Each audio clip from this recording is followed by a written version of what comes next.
From Chicago's NBC 5, this is NBC 5 News at 10.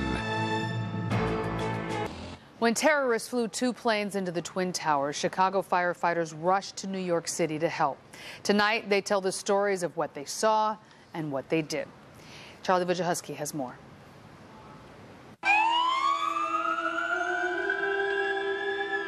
Complete shock and disbelief. They are not the kind of men who enjoy talking about their feelings. But when the Chicago firefighters saw what was happening in New York on September 11th, they took it personally. And just as I turned on the television, my 7-year-old son came down and stood next to me and watched the second plane hit the tower. And that feeling I'll never forget. They knew their lives were changing and that they had to stand beside their fire service brothers and sisters in the rubble of the Twin Towers. It wasn't a thought in anybody's head. It was, we're going.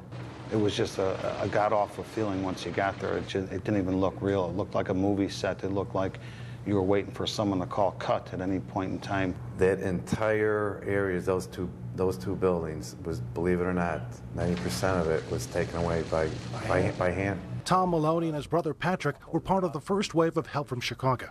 You'd be choking with tears as you're searching. You're getting dirty, but you got to keep focused because you're hoping that maybe at least one life it could be saved or found.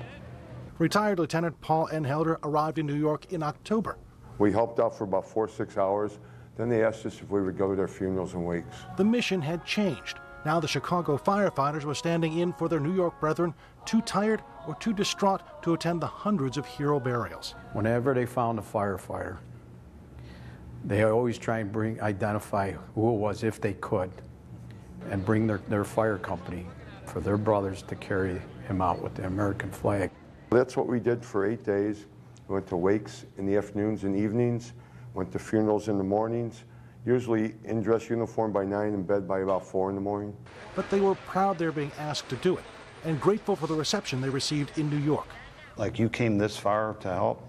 We're like, of course, this is one big family in the fire service. We went out there to support the firefighters, but we also went out there to support the United States, New York City, the civilians that were lost, the police officers that were lost, the EMS, and absolutely the firefighters, which is closest to our heart.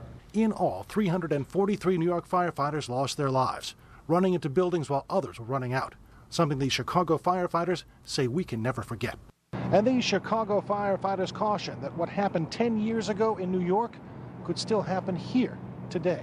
We're most definitely a target, and we have to be prepared as though we are a target every day.